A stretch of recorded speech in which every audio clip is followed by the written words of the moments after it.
Hi, today I had a couple of meetings and they both involved um, talking about setting up company structures. So I thought I'd do a quick video to talk about that.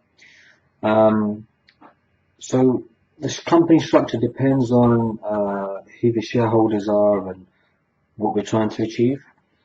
Um, the most simple structure is for family-owned businesses and for contractors.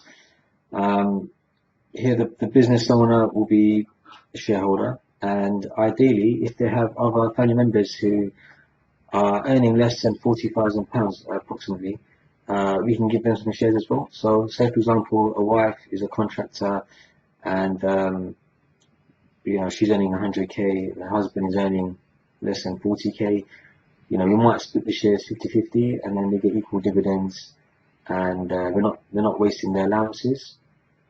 The exact split, we can calculate like what the exact split should be, depending on the circumstances, and the shares can also be transferred back and forth between husband and wife. There's no tax involved, as long as you get the paperwork right. And obviously, we would handle that. Um, and in case you're wondering, if one person is doing all the work, how can both spouses have shares? There was a case a few years ago discussing that, and it's found as long as the shares are full shares and they've got full voting rights, full rights to income, it doesn't matter who's doing the work. Both partners can have the shares. So that's a simple scenario. A more complicated scenario is where you have a team of co-founders, or maybe there's a CEO and he wants to add shareholders for his key staff. So with our tech startups, what we normally say is, try and set up a share cap table. We have a template on our website as well. So on the share cap table, you say, who the co-founders are and what the shareholdings are, and maybe there's a split of 40, 30, 30, 100%. Or what you can do is you can leave 10% aside for share options or for equity for staff and associates.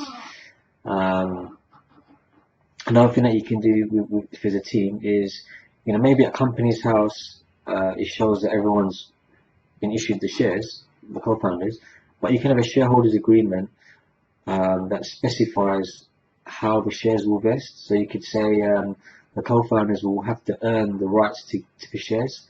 Maybe over time, or they meet certain milestones or targets.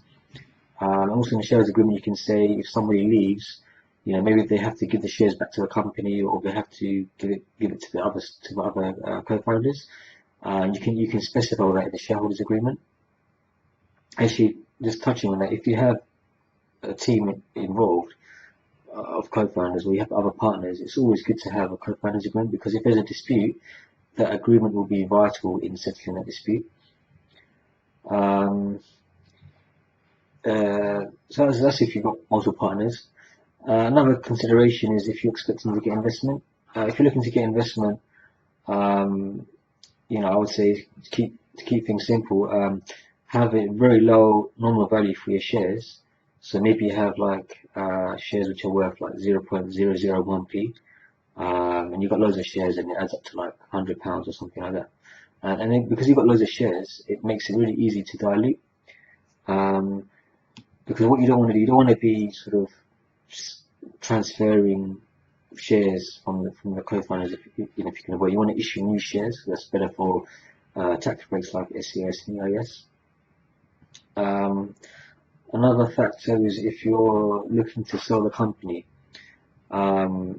If you have a family business or tech startup and you own the company directly, as long as you've owned it for more than 1 year and you have at least 5% of the shares, then when you sell it, you will qualify for entrepreneur's relief and you pay tax at 10%, unless you sort of reinvest your disposal into another business.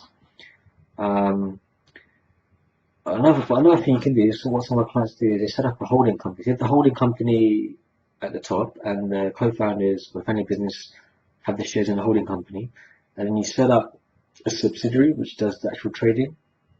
And then if the holding company ever sells a trading company, there's no tax because there's something called substantial shareholding exemption.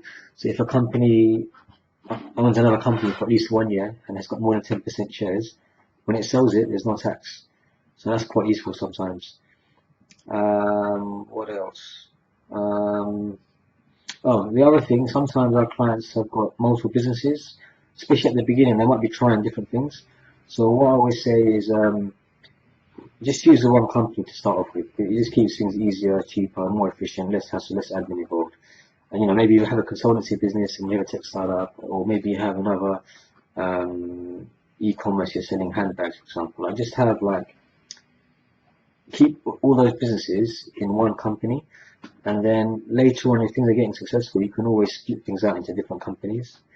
Um, it just keeps it easier with one company.